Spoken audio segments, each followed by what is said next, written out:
Hey guys, welcome back to PoleArms. This is Doug. Pretty excited about tonight's video. I just got my replacement trigger in the mail for my competition pistol, my Canik TP9SFL. Love this pistol, love the trigger.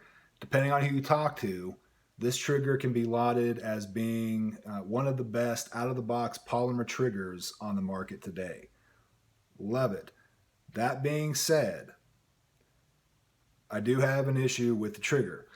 And let's go ahead and get this addressed right now. No magazine in the gun. We're clear and safe.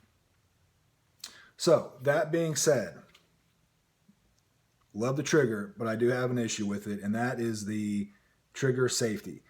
The trigger safety sits super low on the trigger. The way it's oriented into the body of the trigger, you have got to ride your finger along the trigger guard to get it low enough to engage that safety.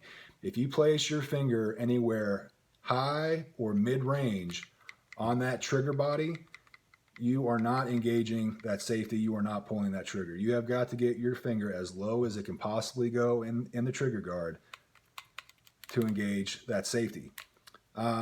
I've gotten used to it over the last year or so shooting this gun in competition. I've gotten used to it. In most situations, not really a problem. However, if I am required to shoot support hand only, weak hand only, for whatever reason, I cannot torque my grip, my trigger finger down where it needs to be to consistently engage that trigger safety. So it's become a little bit of an annoyance, and I decided it was time for an upgrade. So if you shoot a Canik pistol and you're looking to upgrade your trigger, really there's only one name in town, and that's Freedomsmith. So I got on their website, ordered the Fat Daddy 2 trigger from Freedomsmith, and tonight we're going to attempt to drop it into my pistol. We're going to give it the old college try. So let me turn the camera around, get set up, and we'll see what happens. Okay, so before we get started, at the end, if you feel like you got something out of this video, go ahead and hit the like button, and then go ahead and subscribe. If you want to see more how-to videos, more reviews on guns and gear, etc., etc., go ahead and subscribe to the channel. Then go ahead and hit the little bell icon at the bottom so you can be notified when new content drops. Okay, so to pull this off, you're going to need a roll of tape. If you have a gunsmith's block or an armorer's block, more power to you. If not, just a good old roll of tape. Anything that can bring the frame up off the table so that when we punch those pins out, we can punch them all the way through. You're going to need a couple different sized punches. Use the appropriate punch for the appropriate pin. I'm going to use a 1/16 roll pin punch, a 3/32 roll pin punch, and I could probably get away with just these two, but the end of my 3/32 is a little chewed up and gnarly, so I'm also going to use a newer 1/8 punch for the one plastic pin that we're going to be knocking through. I'm also going to use a 1/16 90-degree crooked hex wrench as a placeholder, or a second 1/16 roll pin punch. And I'm going to use these for whenever I put the new trigger in order to line up the trigger bar with the hole in the trigger. I mean, I'm probably going to end up using this because of that crooked end. I'm going to stick that bent end of the hex wrench into the hole lining up the trigger bar, line everything up, put this through as a placeholder. Then I'll be able to flip this over, and because of that bent end, I'll be able to lay it down flat on my roll of tape. And when I punch the pin back through, the holes will all be lined up because of this placeholder, and the pin will just push this hex wrench placeholder through. The pin will go through the holes, everything will be lined up. Easy peasy, at least that's the plan.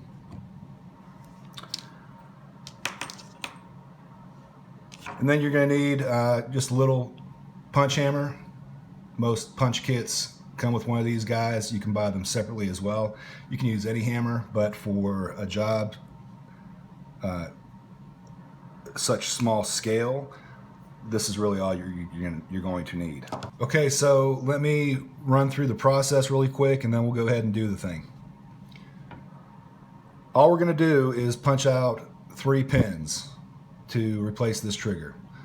Okay, we're going to knock out the bottom pin on the trigger itself.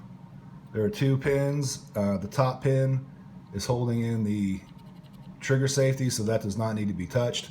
We're going to be dealing with the bottom pin, which connects the trigger bar to the trigger and holds that in place. So we're going to punch that out. We're also going to be punching out the pin directly above the trigger. That is the pin that actually holds the body of the trigger in place. And then we're going to be knocking out the pin back here at the start of the beaver tail. That pin holds the rear assembly and the trigger bar in place. So we're going to knock that pin out and remove this entire assembly with the trigger bar. And that's actually where we're going to start. We're going to go ahead and knock this back pin out. And for that, I'm going to use my 3/32 roll pin punch. And really, this is the only pin that needs to be punched out all the way through. The other ones can be punched out just enough to clear what they're holding in place. So you know, the trigger pin can be punched out just past the point of it clearing the trigger bar, and this pin up here holding the trigger body in place can be knocked out just far enough to clear the body of the trigger so that can be removed. But this guy back here needs to be punched out all the way through. There's really not enough meat to leave it in the frame. You could, but there's really no point. Just go ahead and knock it all the way through. So that's what we're going to do.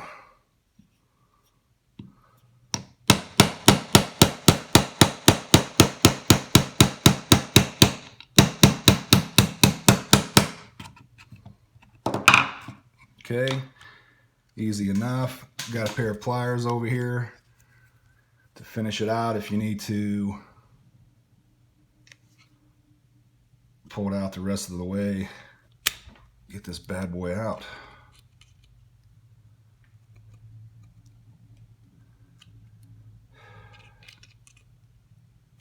There we go.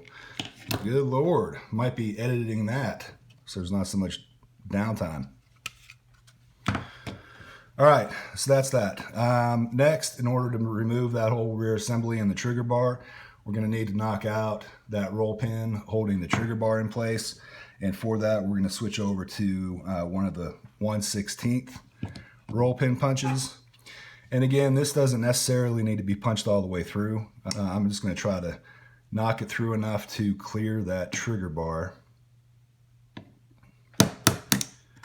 And it knocked through all the way anyway, so much for that. That came out real easy. And then lastly, we're going to knock out the remaining pin holding the trigger in place. Like I said earlier, I'm gonna go ahead and switch over to my 1/8 inch punch. Knock this guy through. Again, it doesn't need to be knocked through all the way. You can, not a big deal. I'm just gonna try to knock it through enough to clear the trigger body so everything can be removed.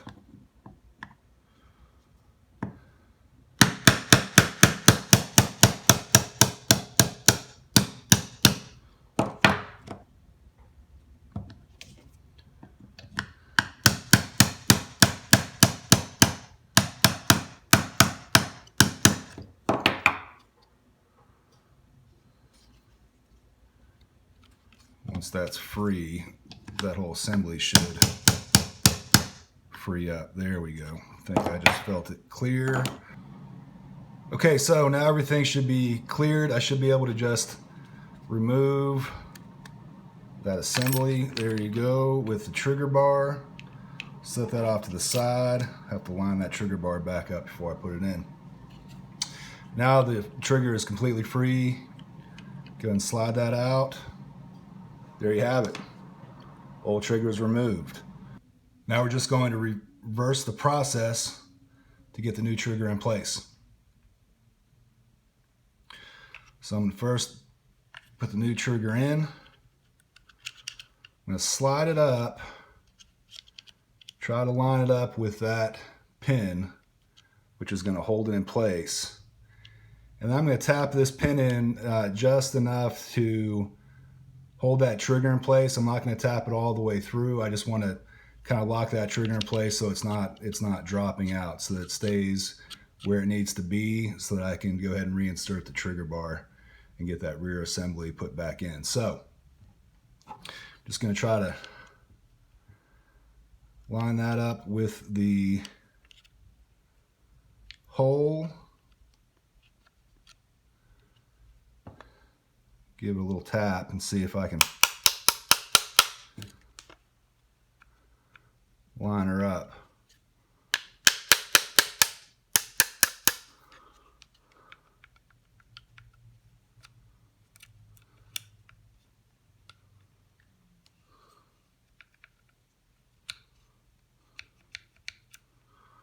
Okay, so I think she's where she needs to be for right now. Okay, let's go ahead and get the trigger bar and reassembly back in. Now you really want to make sure that, I might do a little bit of this off camera so I don't burn video time, but you're going to really want to make sure that your springs and everything are lined up in position where they need to be before you put that rear assembly back in. So I'm going to go ahead and slip the trigger bar into its slot on the new trigger.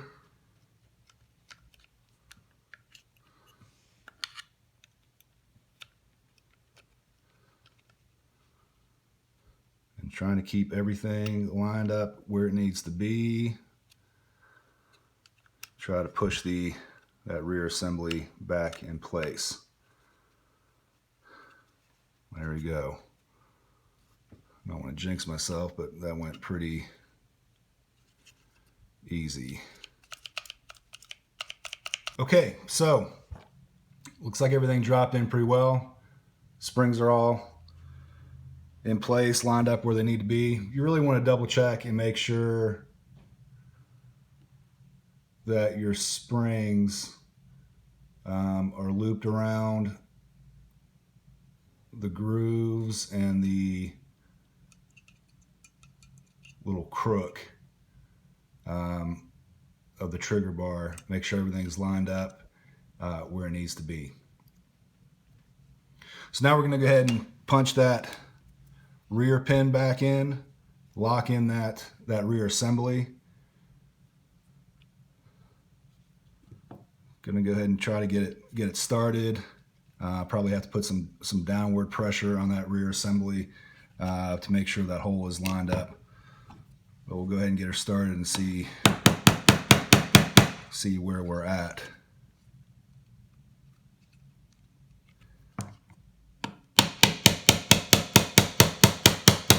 Obviously, if you feel any resistance, you want to stop and try to put some downward pressure on it, and just make sure that those holes are lined up. You don't want to try to drive that pin in and chew up the hole in the rear assembly. But it feels like we're going through pretty easy.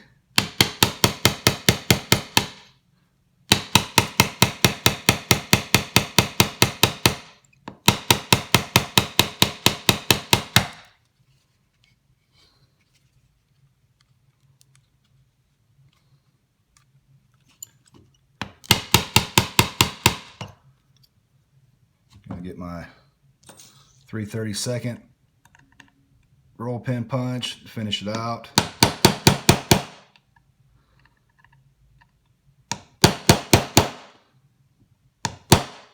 There we go. And you want to make sure it's driven in so that it's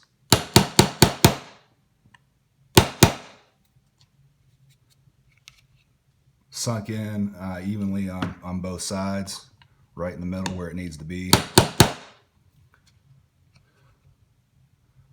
And that looks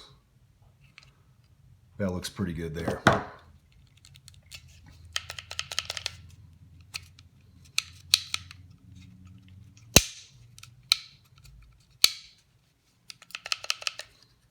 Okay. Next, I'm going to go ahead and drive this pin in to secure the trigger body, and then finally we'll line up the trigger bar and make sure that is where it needs to be.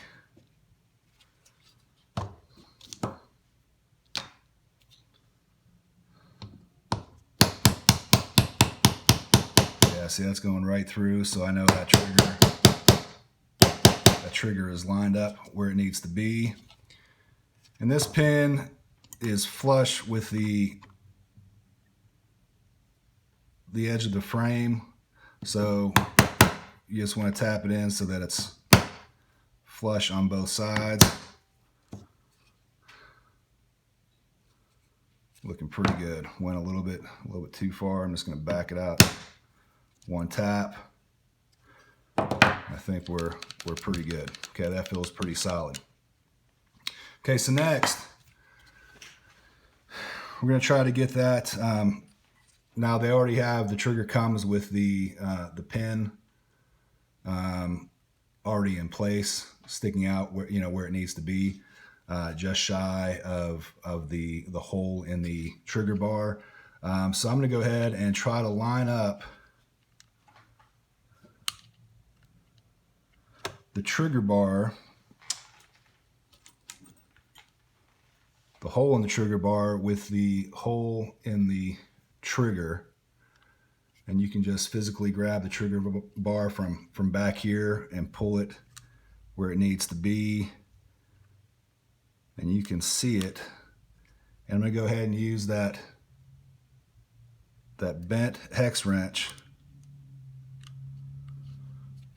and push it through so I can line up all of those holes.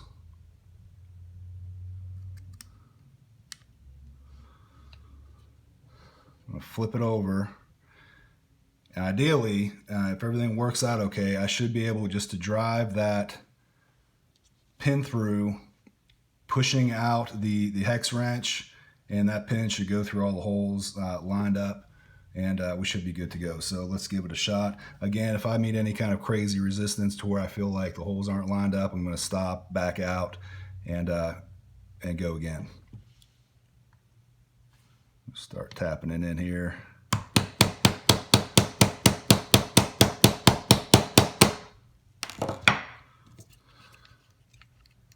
Yeah, see, I don't know if that was really lined up or not.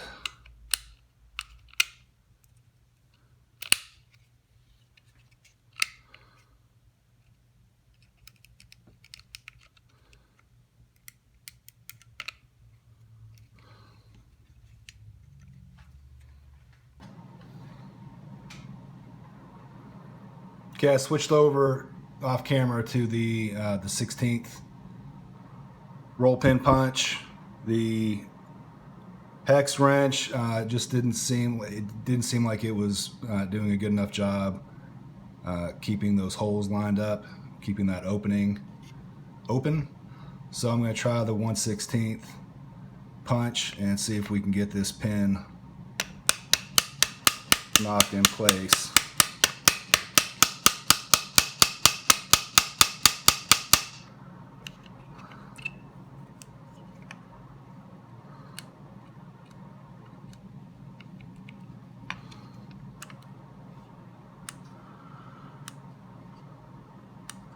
This is definitely the trickiest part of the whole assembly, is making sure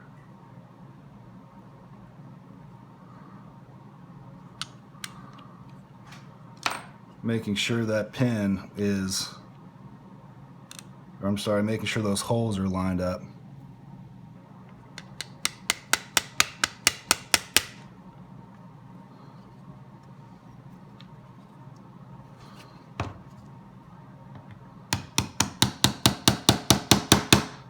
I think I got it just by using my hands and my Polish intuition. I think I got it there. I don't want to jinx myself yet, but let's go ahead and use the 16th to try to punch it the rest of the way through.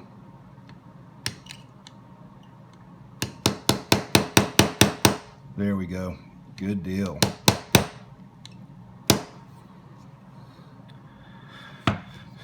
And that pin as well should be flush on both sides.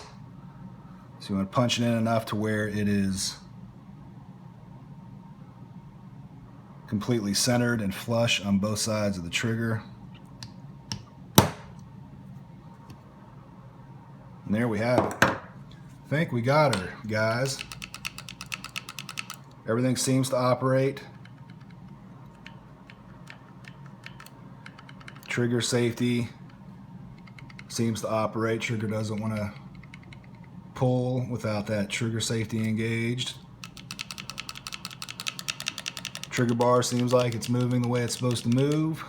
Springs are still in place on the rear assembly. So I think we got her, guys. A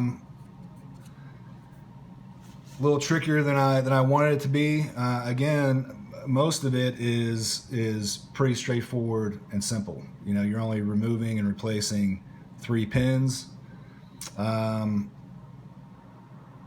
It's really just lining up first making sure that when you put the rear assembly back in and the trigger bar, that everything is lined up, everything is in the groove and slot where it needs to be, that the spring is hooked on both ends where it needs to be. Just making sure everything is the way it was before you removed it. Okay, so that's the first thing. And then, yeah, obviously just actually lining up the hole in the trigger bar with the hole in the trigger and getting that pin in place. That was pretty tricky. You just have to work with it. The placeholder concept didn't really work for me. It seemed like a good idea at the time, but ultimately I just eyeballed it and physically held the trigger bar in place where it needed to be so that those holes were lined up, and then I just went ahead and hammered the pin in and then finished it off with the nail punch. Well, I'm sorry, with the roll pin punch, as you saw. So there you have it, guys. You know what? Let me go ahead and get the slide back on. We'll give her a real test, make sure everything is where it needs to be.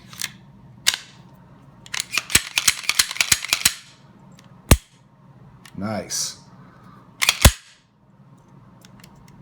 Double checking, make sure the trigger doesn't engage without that trigger safety. Nice. Yeah, there is no pre-travel in that trigger. That is very, very sweet. And then the reset. Oh man. Hardly any reset at all. Tactile reset, you can definitely feel it. Audible, you can definitely hear that click when it resets. That is a beauty, guys. Silver finish really goes along with my silver and gray motif that I have going on with this pistol here, my Phantom series motif. So I think I'm going to be happy with it. I'm going to try to take it out to the range a little bit later on today, put it through its paces and see how it handles. When I do, you can be assured that I will come back and do a follow-up review of this trigger. There was, guys, you know, all in all, it wasn't too hard. Definitely something you can do yourself. So give it a shot. And again, if you got anything out of this video, if I helped you install this trigger, or if I helped you at least feel like it was something you could pull off yourself, go ahead and like the video, and please go ahead and subscribe to PoleArms. Click on the little bell icon at the bottom so that you're notified whenever I add new content. And guys, as always, I really appreciate you, and I will see you next time. Thanks.